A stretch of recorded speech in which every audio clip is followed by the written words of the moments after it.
Hi, everybody. My name is Kelly Maxwell. I am an occupational therapist here at the Child Development Clinic in Winnipeg. So today I will be doing a presentation on toilet training. And this presentation is part of a series of different presentations. You may have already seen some of the other topics, you may not have. But together, the Child Development Clinic with the Rehabilitation Center for Children has put together a series of different presentations about different topics such as toilet training or picky eating or challenging behaviors, sensory processing, lots of different topics that are available for parents and caregivers to help support you with any questions or concerns you might have. A lot of parents and families are still on wait lists, so hopefully this is something supportive to give you some tips and tricks while you're on that wait list. So we will begin, and as I mentioned, this one is about toilet training.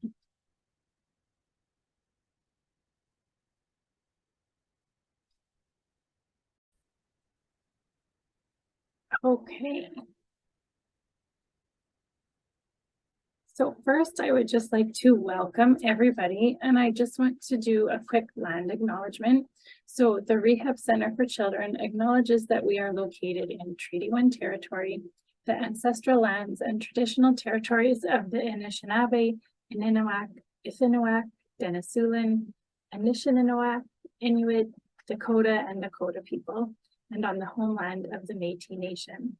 We also wanted to acknowledge that our water is sourced from Shoal Lake 40 First Nations.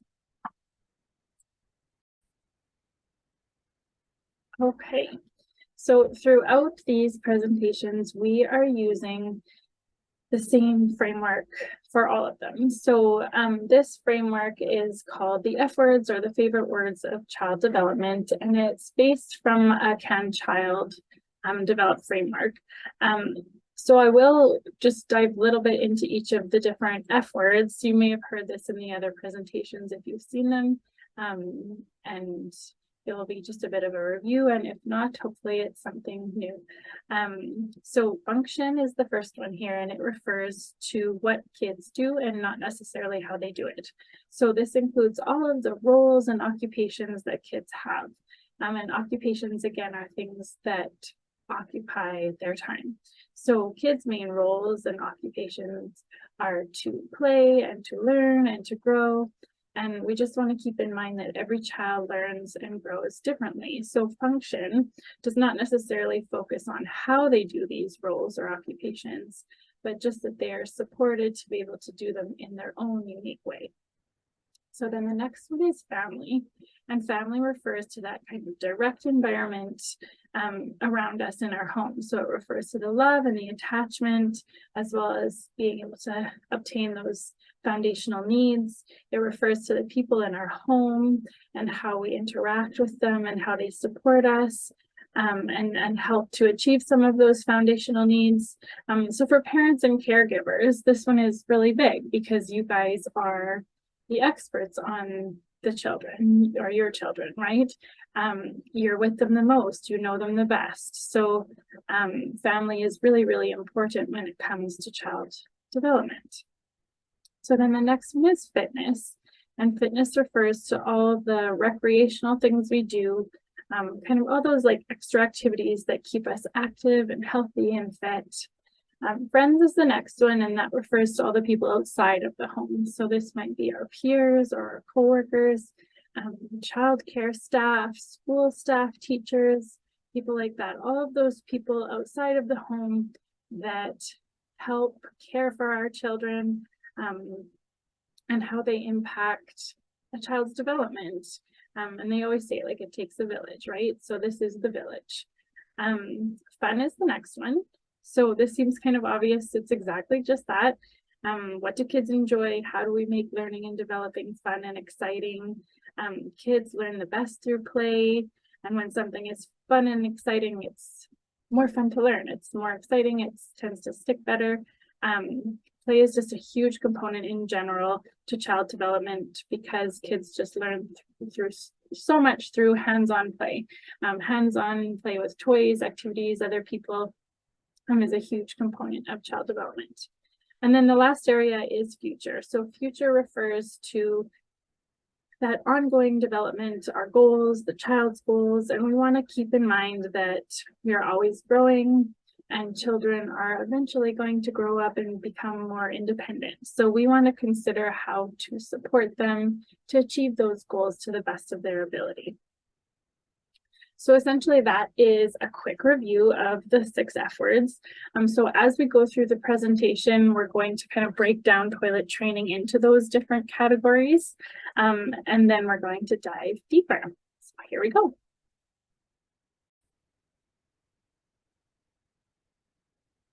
Okay, so our first area here is function.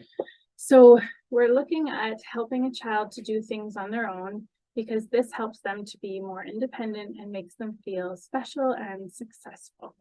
So a big part of that first is helping them to understand their bodies, right? We can't toilet train very well if we're not understanding our body awareness. So kids need and want to learn about their own bodies, the cues that their bodies give them and what their bodies can do. So when we're looking at some of those cues, we're talking about what's called interoception. So we often hear about different senses like seeing and hearing and taste and touch. Interoception is yet another sense that we don't talk too commonly about, and that's our ability to sense those bodily functions. So how does our body tell us that we need to eat? You kind of get a grumbly tummy. How does our body tell us we need to drink? You might get a scratchy or dry throat. Or if you're tired, you know, your eyes might feel heavier. You might kind of, you might be yawning. And then again, when it comes to toilet training, how does our body tell us we need to poop? There's typically a bit of pressure in the stomach, or that you need to pee. Again, there's pressure, but it does feel different, right? So we need to help kids to learn how to identify those cues. And I'm not sure if there's other cues you can think of as well that your body gives you. So understanding these cues makes it easier for us to learn new skills. When we can sense that we're tired, we know to go to bed. When we can sense that we're thirsty, we know to ask for water or get a drink. When we know that we're hungry, we feed ourselves. And the same with toilet training. So when we sense that we have to have a bowel movement or have to go pee, we go to the washroom. But these are all part of the learning process. So letting kids try things on their own, though, helps them to learn. And learning new skills helps them to become independent. So one of the parts with toilet training that kind of comes before is trying to know when kids are ready. Because sometimes when we try potty training and kids aren't ready yet, or we're not ready yet, it becomes really difficult. So some of the things that you might look for to know if a child is ready or not, are they hiding to have a bowel movement? So you might see them hiding behind the couch or behind the curtain or in a laundry basket. And they might go there to have the bowel movement and then kind of emerge later. Sometimes kids will then come and linger around you, or, you know, tug on the diaper or pat the diaper, or they might say poop, or they might say change me, or different kinds of signs that tells you that, you know, they feel that they're dirty and they know that they're dirty and they want to be changed. Sometimes kids will just remove the diaper, and that's another sign, you know, they're noticing that there's something in the diaper. You might notice that they're taking interest in toilet time, maybe looking at a book about potty time. They might be you know, watching you in the washroom and asking questions, or taking interest in sitting on the toilet, or washing their hands, or flushing the toilet. Those are all pieces that they might be showing interest in. Another good one is if they're having dry nights. So this often is really relevant for nighttime training. If you notice that they're consistently dry in the mornings and their pull-up or their diaper is not wet, that might be showing you a sign that they're getting closer to potty training. Another one is having predictable bowel movements. So if you know that they always go after lunch every day at about 1 p.m., that definitely makes it easier to potty train. So that's another great readiness sign. Being able to pull up and down their pants, that's a really good kind of free potty training skill to work on. They might be interested in doing things on their own. So they might kind of be like, no, I'll do it myself. And they might go kind of sit on the toilet or pull up and down their pants, those kind of things. So those are all some great kind of readiness signs that tell you that the child is getting closer to being ready to potty training, or they might be interested in doing it. Okay, so our next piece is family. And we want to then consider the environment, who, what, and where. So when we're thinking about who, the main people in that kind of family piece in the home are typically your caregivers. Sometimes there's extended family like aunts, uncles, grandparents helping to care for kids, as well as siblings, or sometimes it's cousins or even friends and other family members. So when we're looking at what we can do as caregivers, there's lots of things we can do kind of before and during potty training. So kids learn tons by just watching us. You're likely teaching your child all the time and just don't even realize that you're teaching them things. So what can you do before we start potty training? So things like playing head and shoulders, knees and toes, or doctor, or Simon Says, or even when you're bathing, like labeling different body parts, wash your face, wash your head, wash your shoulders, wash your tummy, wash your bum. Those are all kind of simple but fun ways of helping kids to learn that body awareness. Another great pre-potty training tip is to make sure you're doing all of your diaper changes in the bathroom. So often people have change tables, or might just change in the living room or the kitchen or wherever. When we're getting closer to potty training, sometimes it's best to do all your diaper changes in the bathroom as much as you can. And the reason for that is it helps the child to connect the bathroom with having a bowel movement or having a pee. So it kind of connects those things. Another fun one that parents, or maybe not so fun, but another one that parents often do is to take the diaper once the child is changed and empty the bowel movement or the contents into the diaper, or into the toilet, sorry. And so the reason for that is sometimes it helps kids to connect where the poop is supposed to go, right? So they'll empty the contents into the diaper and they might say bye poop or flush it down. And then kids start to connect, oh, that's where my poop is supposed to go. Overall, you just want kids to feel, comfortable to ask questions and to explore their own body. They might like to watch you in the bathroom, which I know sometimes feels a bit awkward. As a mom myself, I feel like there's someone always in the bathroom, but it helps them learn, right? It helps them understand kind of what kinds of things are going on in there. Another great strategy before you start toilet training is to get some books about potty training and talk about some of those sensations. So you might talk about them in yourself. So things like, my tummy hurts. I think I'm going to try to go to the bathroom, or you might notice a sign in your child. So you might smell them, right? And say, oh, I smell something stinky. I think you might have had a poop, or I think you might have to poop, right?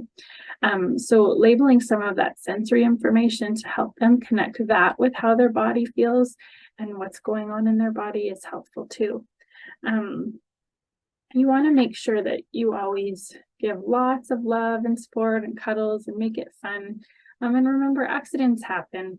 Potty training is really hard, and accidents are actually part of the learning. Feeling those feelings, the wetness or the feelings in their pants or their underwear, is all part of the learning process. It all helps them to connect that feeling with what's going on in their body, right? So instead of getting mad when they have an accident or being upset, you might just want to label that too, right? So, uh-oh, it looks like you peed, you're wet, that feels yucky, let's go get some dry underwear, that kind of thing. So that helps them understand that wetness, meant they peed. And then eventually the hope is that they'll connect the feeling of having to go pee with being wet, and rather than going in their pants, they'll use the toilet. So then the other part of family is the siblings too, right? So some kids don't have siblings, some kids do, but if they do, they can definitely be part of the fun and part of the training. So doing things together, you might have one child on the toilet, one on the potty. Having matching underwear can sometimes be fun. Making it a game or an activity. Just having the other child read books with them, or show them how they use the potty. Those are all great tips and tricks. And then you just want to remember that every kid is different, and not all kids will be ready to toilet train at the same age. So one of your kids might have trained really young, one of them a bit later. It's not necessarily the way we are doing things. Some kids just feel things at a different time, right? So some kids, notice the feelings in their bodies quicker than others. So it's good to just not compare and remember that all kids are different, and they'll train when they're feeling ready, and they'll all train at different stages. Another good thing to remember is that setbacks do happen. So sometimes if you have a sickness, like cold, there's lots of colds and flus going around, sometimes that can make a bit of a setback, whether it's, parents having a bug or kids having a bug. Sometimes having another baby can cause a setback, right? Because as parents, we don't have quite as much time or attention to put towards toilet training. So you might see a bit of a setback with a new child or a new brother or sister in the family. The thing to remember is consistency is key.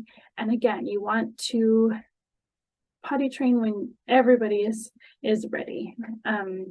Doing it before or when there's lots of stress at home or there's lots of change can be really tough. And that consistency is really key.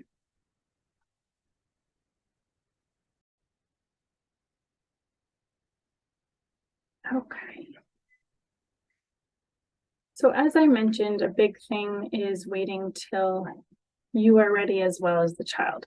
So we talked about readiness signs for the kids. But we just want to remember that we have our own kind of readiness signs and criteria too. So potty training takes time and patience, and of course the right tools. So I've shown a few tools here that are really great to have. Sometimes a timer or flushable wipes, having enough training underwear or real underwear. Sometimes having tools such as, fun soap that can make toilet training a lot easier. You also want to pick a time that you can be at home for a few days, where you're not in and out of the house constantly, because that can all make toilet training more stressful. I recommend often staying home for a few days. Pick a long weekend or a time where you have holidays, and stay home in a comfortable place. And there's not too much added stress. It's not fun to toilet train when you have like a big work job to do, or a big assignment due, or added stress at home, because then it makes toilet training even more stressful. And you just want to feel ready yourself and have those tools for success.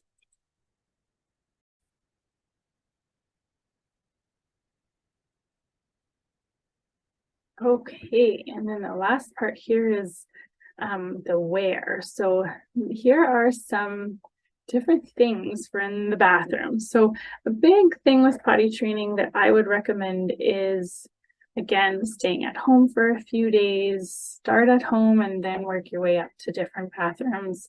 You don't want to be in and out of daycare, or in and out of Walmart, or Tim Hortons or other stores, and all these different bathrooms. Sometimes at the start, it's good to just have one bathroom. And if you have multiple bathrooms in the house, I would recommend sticking to one or two at the start, for that consistency piece. I typically recommend simple potties. There's lots of different kinds out there, ones with bells and whistles and songs and lights and all sorts of things. Often when we get those busy ones, they tend to become more of a toy and they can be kind of distracting. They certainly have their benefits, right? When they pee and the song plays, a lot of kids are really motivated by that, but for other kids that can be kind of distracting. So I often recommend the simple potties or the simple toilets. If you're wanting to do a potty on the floor, I always recommend that the child's feet be flat on the floor so they feel nice and sturdy and stable and not like they're going to fall off.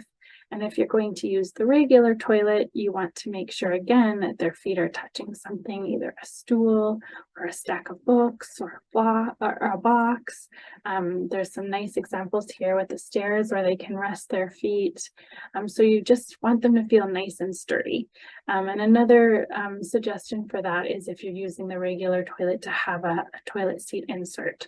You don't want them to feel like they're going to fall in the toilet or off the toilet. So those are some suggestions for making sure the bathroom is set up nicely.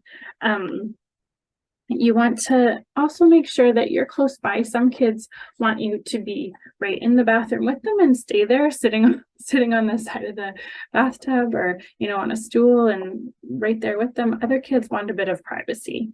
And so just, stepping outside the door, letting them know you're still there if they need your help, but that they have some privacy.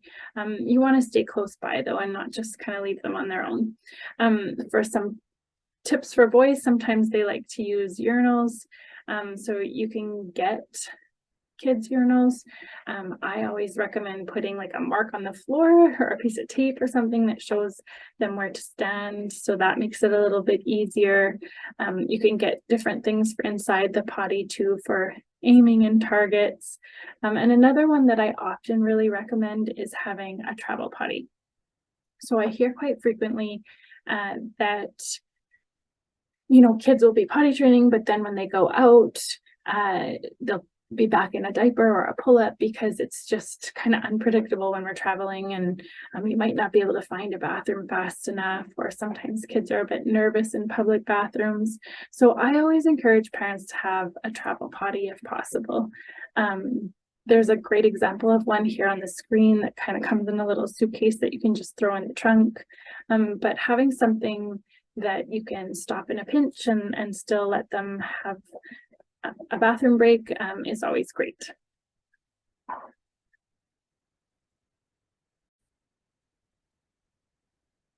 Okay.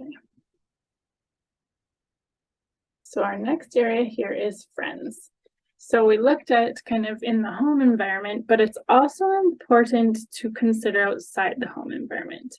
So as I mentioned before, I do recommend starting at home and staying home for a couple days, like a long weekend or holidays for a few days when you start potty training. But eventually kids have to go to school or daycare or, the library or other places. So it is important to consider these other environments as well as the people in those environments that help care for our children. So as the saying goes, it takes a village.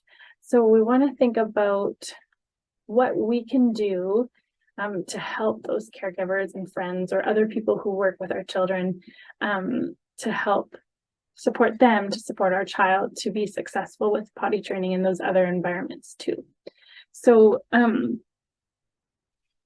you want to make sure, like when you do start potty training, that you're giving your alternate caregivers or your daycare or your school staff just a heads up that that's what you're doing. If you can, to be consistent across environments is really great. So say you are using stickers for reinforcement at home, you might want to use the same stickers at school or daycare as well. If you're using a gummy at home for reinforcement, you might want to use a gummy at daycare. Trying to keep things consistent too with, maybe there's a special potty seat. Some kids prefer the same potty seat, so making sure that the daycare or the school has that. Another big one is dressing for success. So at home, often we're in more comfortable wear, sometimes our pajamas or sweatpants, and so potty training is typically easier when we're in that type of clothes, right? With the elastic band, the easier to get on and off pants.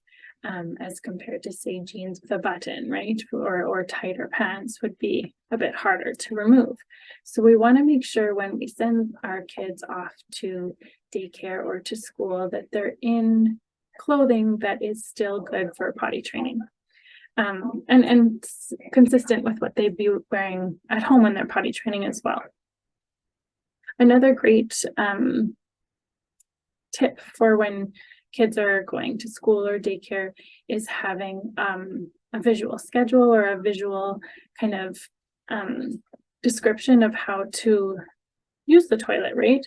So as you can see here, it's white flush, pull up pants and put the lid down, right? So that's just an example. You might have one that says like pull pants down, sit on toilet, go to the bathroom, wipe, flush, pull pants up, wash hands. So sometimes having that consistent visual is good to have in both the home and at the daycare, just so it provides that consistency. Another thing is to use the same words, right? So if we're saying bathroom, it's good for the daycare school to say bathroom, as compared to if we're saying, you know, I don't know, other words sometimes get used, but trying to be consistent with, you know, the bathroom words across the board is important and helpful too. Sometimes it's helpful to have a record. So as you can see at the top here, there's kind of a record. So then the daycare can, you know, check, you know, how many times they peed or if they have any accidents. Having a record to communicate back and forth is often really helpful. And between home and daycare, we just want to give lots of opportunities for that independence, right? So if we're potty training at home, it's important to keep potty training in other environments too, so that that's consistent across the board and we're not going back and forth, because going back and forth can get really confusing at times.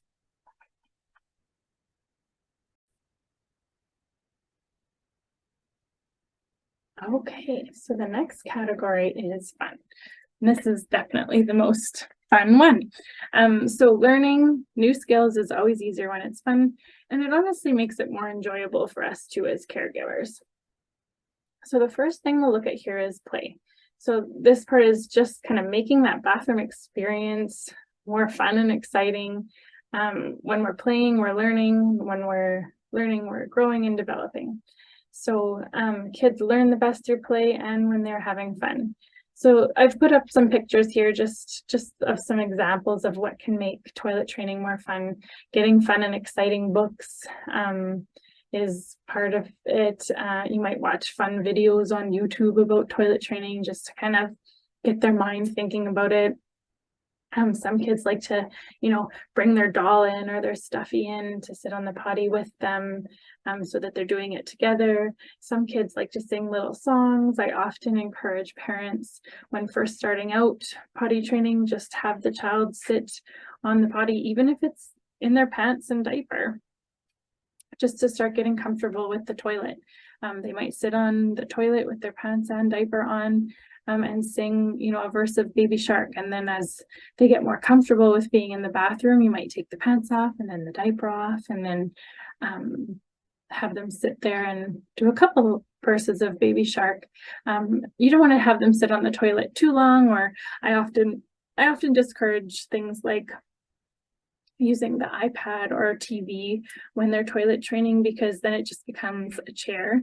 And the other thing is, if they're doing some toilet training outside of the home, like at daycare or school, they can't really take the TV or the iPad with them. So I often encourage doing things that you can use in different environments, that's fun and exciting, and short bouts on the toilet. You don't want to be sitting there half the day.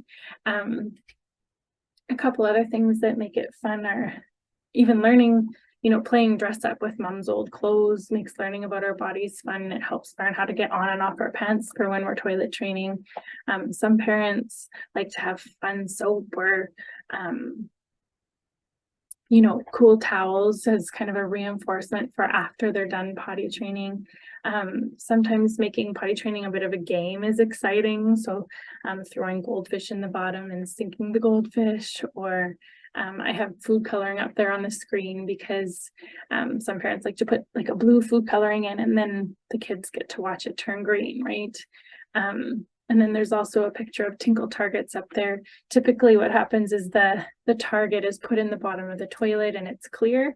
And then once it senses the urine, it makes a cool image. So sometimes it's kind of like a game or exciting for kids when they go, and then it makes it more fun. So then we also always want to think about positive encouragement. So when you have successes, even if they're small successes, so even if it's just, 10 seconds sitting on the toilet at first, we want to praise and encourage, good job, you sat on the toilet, and all the way to those bigger successes like having a bowel movement on the toilet or having a pee. So that encouragement comes in all sorts of ways: hugs, cuddles, high fives, cheering, dancing, singing favorite songs. Another big thing when it comes to encouragement is we want to encourage all those small steps. So I often use dressing as an example of this one. As occupational therapists, we often talk about backwards chaining. So backwards chaining is when we teach the last part of a task first. So rather than giving our child a pair of pants and say, okay, try to put it on, and then they get frustrated right off the hop because they can't get their feet in the holes, and then they can't pull it over their ankles, and then they're kind of frustrated and angry, and then they often just give up and want us to help them. We do it the opposite. So we would put the pants on all the way and leave it just below their bum, and then encourage them to pull it up that last little bit over their bum. And then you're going to praise them for that. Way to go, you got your pants up. And we want to praise and encourage all those small steps, because then the child feels excited and successful. And then as they get better at pulling it just up over their bum, we might leave their pants at their knees and encourage them to pull it the rest of the way. And then once they're good at that, we might leave it at their ankles and then encourage them to pull it up. And again, praising them for those small steps. And then once they're good at that, you might get them to sit down and you put it on one foot for them and encourage them to put it on the other foot and then pull it up. And then you're working towards putting it on the floor and then putting them on themselves, and doing the task independently, right? But we're starting kind of at the back part of the task and encouraging all those little steps, which makes them feel successful and excited. So then another big thing with potty training is thinking about reinforcement.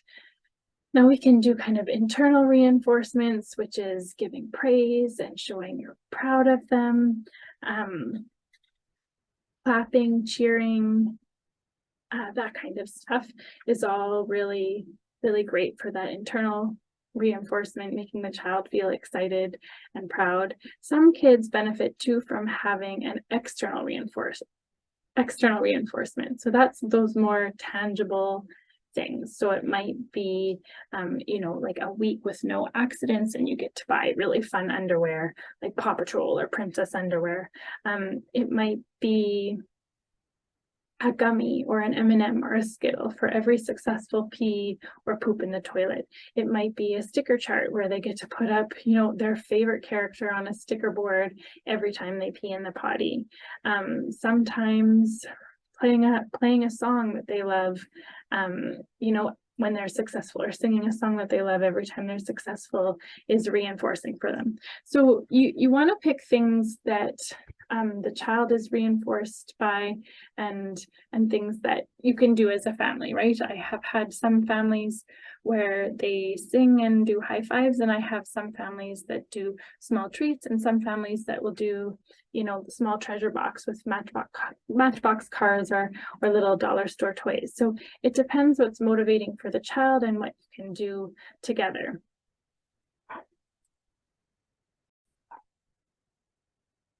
Okay, so then our next category here is fitness. So this area is looking more at sensory processing. So there's not a lot of fitness part when it comes to toilet training.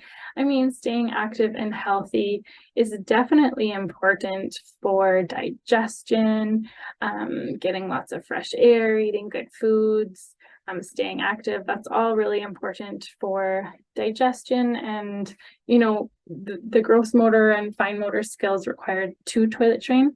But I am going to dive a little bit into the sensory processing piece here. So we're going to consider all the unique differences every child has when it comes to their ability to understand and use the sensory information around them. So when occupational therapists talk about sensory processing and sensory needs, we often break it down into 4 main categories. So we talk about seeking, sensitivity, avoiding, and low registration. And I'll do a really quick recap of them. You may have already heard a little bit about each of them in other presentations, so I'll keep it brief, but just a quick recap. So our seekers are the kids that have a higher threshold for sensory information. So they need more input in order to make them feel regulated. So this might be your kids who are constantly moving because they need their body to move to feel calm and regulated. They might be the ones touching everything or fidgeting. They might be the ones who want to sing and hum the whole time because they like the feeling in their mouth, or they like to hear sounds while they're doing things. They have a higher threshold and need more sensory information to make their bodies feel calm and regulated. So then we have sensory sensitivity, and these are the kids that tend to have a lower threshold for sensory information, and they're noticing everything around them at a quicker rate. So they might appear distracted because they're noticing every little sound or every little thing that moves by them. The sensory avoiding kiddos are typically also kids with a lower threshold. So they're noticing that sensory information quickly, but they're also bothered by it and trying to get away from it. So these are our kids who might be covering their ears because of the noise, or they might be withdrawing from being in a certain situation. They might be having, say, a temper tantrum because they want to go away from a certain situation, or they might be very upset being in certain situations that are overwhelming for them. And then we have low registration, which kind of seems odd, but it has a high threshold. So these are the kids that sensory information is taking a little bit longer to register for them, or for them to notice it. So they might be the kids that aren't responding as quickly to people calling them, or if we turn on the light, might miss that, or they might not notice all the sensations in their body, right? So they might kind of just carry on, and we might have to say, like, hey, it's lunchtime, because they're not necessarily noticing the cues in their body as quick as other kids. So they typically have that higher threshold, and they need more kind of bold sensory signals in order for them to notice that stuff.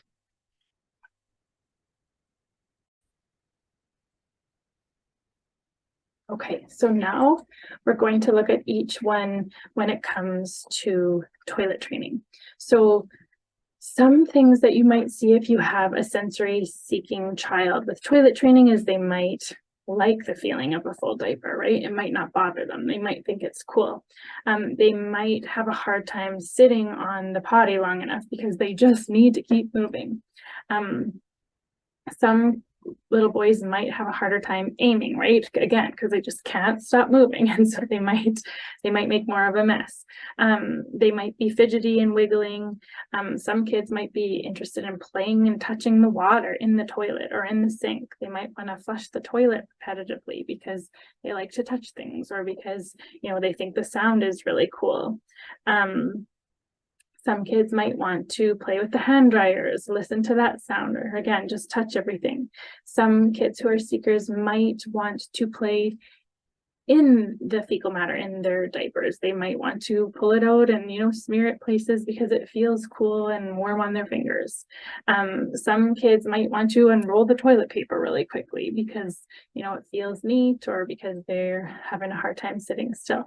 So those are some things you might see from a sensory seeker. Not all of them. There's lots of different things that you might see from a child who's a sensory seeker, but that's just a couple. So some of the things we can do when we have a sensory seeker are make more of that sensory information available for them.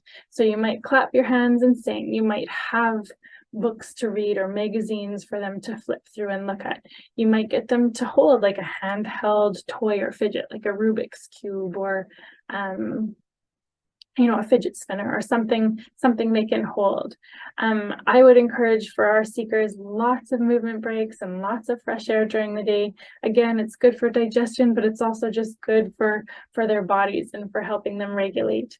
For some kids who are, for example, playing in their diapers and pulling things out or smearing, you might want to encourage some hand sensory play, so things like Play-Doh or slime or that kind of thing. You might use water play as a reinforcer. So, once you go to the potty or first potty, then water play. So you might have cool toys in the sink ready for them after they go to the potty. Some kids like fun smelling and colorful soap. It's just got more sensory information, right? It feels cool, it smells cool, it looks cool because it's bright colors usually. And again, for our seekers and for most kids actually, no more than 1 to 3 minutes, because that's going to feel like a long time for them. Okay, so for a kid who is sensory sensitive, they're the ones again noticing things more quickly. So they might be kiddos who hate the feeling of feeling wet. Like as soon as they feel that wetness, it's like, ugh, right? They might be bothered by the feeling of certain toilet seats. Some are maybe too hard or so too scratchy or, spicy or whatever this feeling, right? Some kids might not like certain types of underwear. I know that some kids really don't like tight underwear, some kids don't like loose underwear, some kids don't like ones with lace on it. So they may be really sensitive to the way their underwear feels. They might not like the feeling of toilet paper or wiping. They might not like the feeling of any wetness on their own hands. So when they're learning to wipe, they might be really sensitive to the feeling of wetness or dirtiness on their own hands. They might be very distracted or overwhelmed in a public bathroom where there's other people or there's other sounds or there's people walking in or sinks going or hair or blow dryers going, that kind of thing. They might tell you that pooping or peeing hurts because they're just really sensitive to how their body feels. They might also react really strongly to hearing the toilet flush or to different sensory information in the bathroom, like smells or lights, distractions on the wall.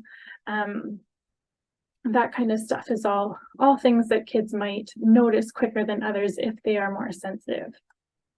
So some of the things we can do is make sure we give warnings. So sometimes even just showing kids pictures or videos of things before, letting them see the bathroom before they have to go in is sometimes a good strategy. Allow them to play potty time with their toys in the bathroom. So it gives them the experience of being in the bathroom and flushing and doing all the different things that create that sensory information without necessarily having to go themselves. We want to let them know that poop isn't scary. You can wave by and make it more fun. For kids that are sensitive to toilet paper or wiping, you might try flushable wipes. It's a bit softer. You don't want to put too many of those in your toilet. You might put them in your garbage can anyways, but they tend to be a good thing to have around when toilet training for kids who are a bit more sensitive to the feeling of toilet paper, as well as for kids who are learning how to wipe, right? If they don't want to risk having their finger go through the toilet paper or getting mess on their hands, sometimes flushable wipes are easier to use when learning how to wipe because they get a little bit more and they tend to be a bit thicker, so it's not as likely for a finger to poke through or anything like that. You might have to try a few different kinds of material for underwear. Often you can get them at Walmart, or sometimes you can even get them secondhand from like Once Upon a Child. So trying a few different kinds at first might be good. You can give the child a choice on what they wear. So rather than telling them, here's your underwear for today, you might say, like Spider-Man or Paw Patrol underwear, or, Princess or Elsa underwear. And giving them a choice sometimes makes it a little bit easier too. You also want to, as I mentioned earlier, give the child some privacy. Some kids want us to be right there with them. Other kids want a bit of space, but to know that you're nearby when they need help. And then you can also add in a couple other sensory things, like you could play calming music, or make sure if they're overwhelmed by noise that they might wear noise canceling headphones or block out the sound in a different way that's helpful for them.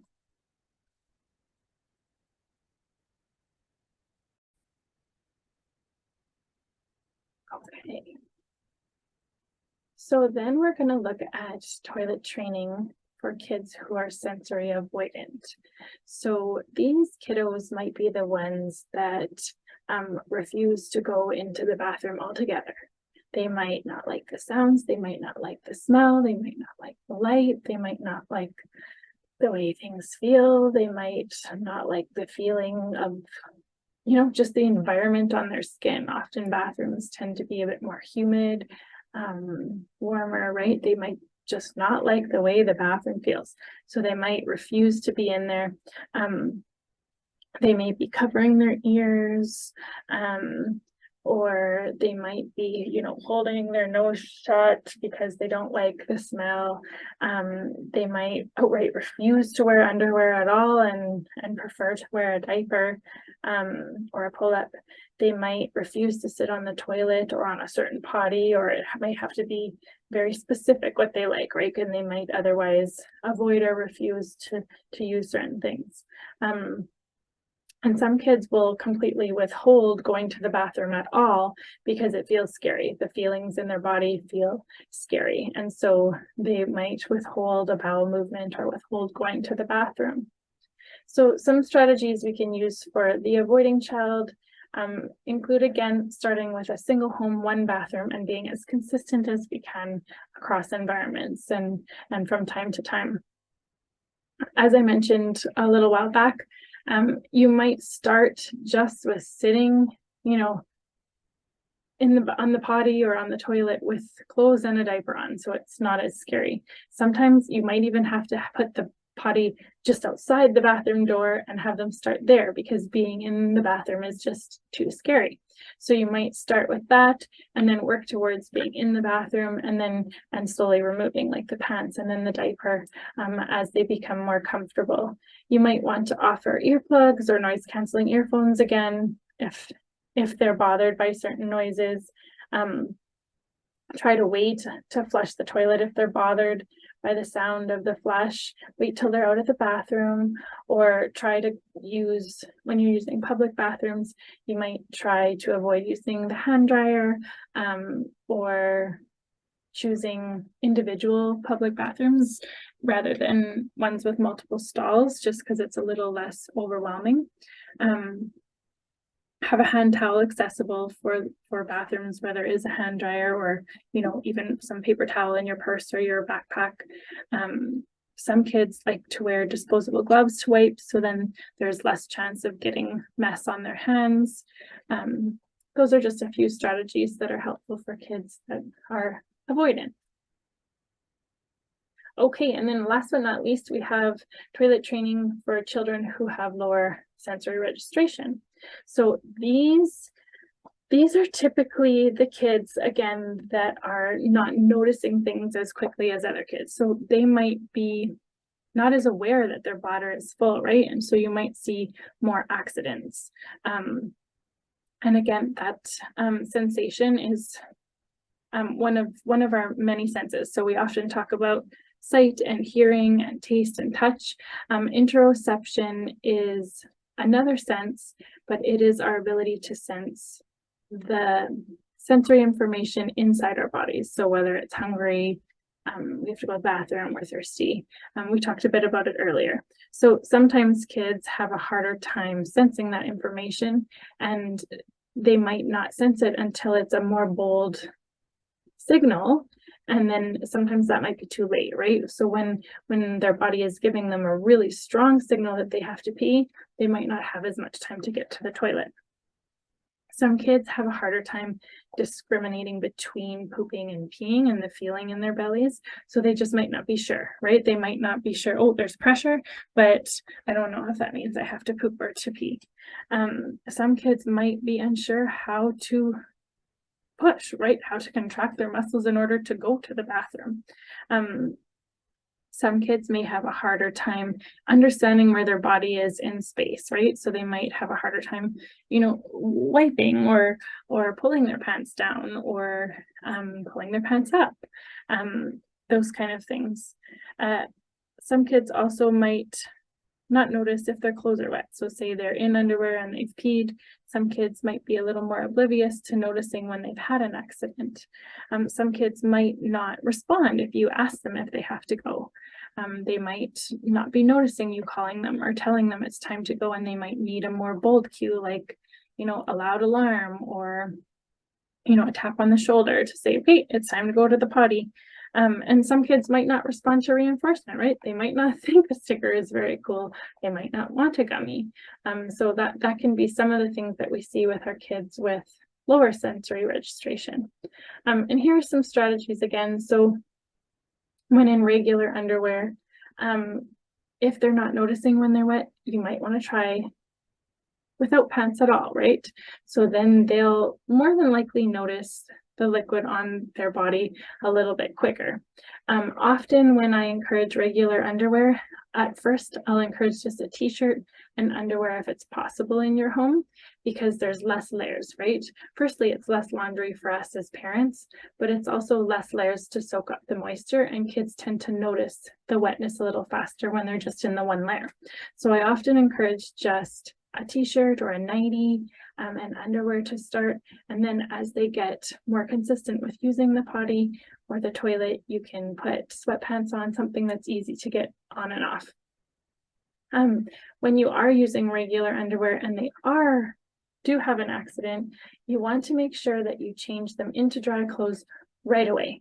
So that's why when we're doing regular underwear, we have to be fairly present and aware of what's going on.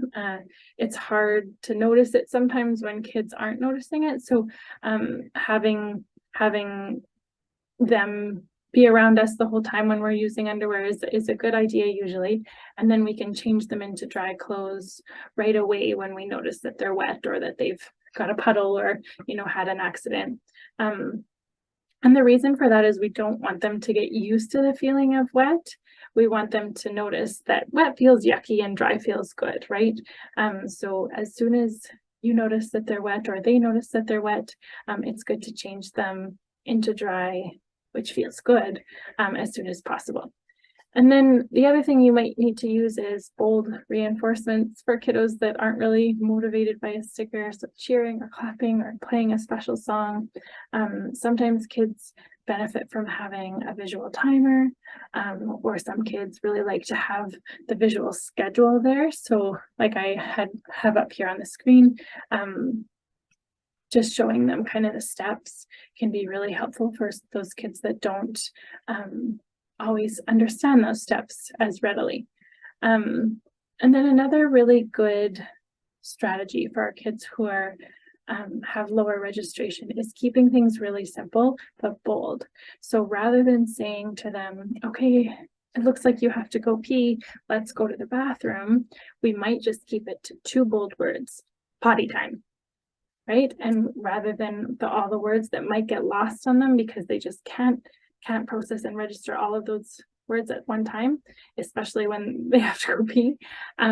So we might just keep it nice, simple, and bold. Potty time. So that's a really good strategy as well.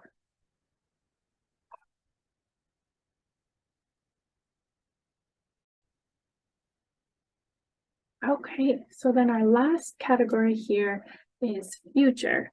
So basically in future, we're talking about the goals, and our ultimate goal is to help kids learn about their bodies and to help them grow to be more independent as they carry on in their life and grow up. So it's really important to set small but realistic goals. And those goals can change. You might set, we're going to this week just practice sitting on the potty with our pants on. And once you succeed with that goal, you might choose another small goal. So set small goals, and you want to also, again, set goals that are realistic and achievable for you and your child. And that's where it's important for everyone to feel ready. And keeping in mind that small successes lead to big changes. So even if it's just sitting on the potty with pants and diaper on, eventually we're going to choose a new goal, and those little steps and little successes all lead to big changes in the end. We don't have to tackle potty training all at one time. You want to make sure that you have the tools to achieve your goals, whether that be fun soap or cool underwear, goldfish or tinkle targets. You want to make it fun, and you want to make sure you're giving lots of encouragement and praise, because ultimately that all helps us achieve our goals. And I think one of the most important things is letting kids try, right? Letting them try things themselves helps them learn. And ultimately that's the biggest goal, is to help them learn.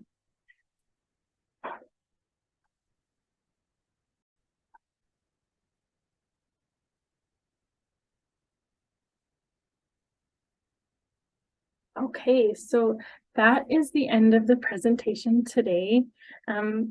So I just wanted to say thank you very much for watching. If you have questions, you can always contact us, or if you have an occupational therapist or a therapy team, feel free to direct your questions towards them as well. And again, thanks very much for watching.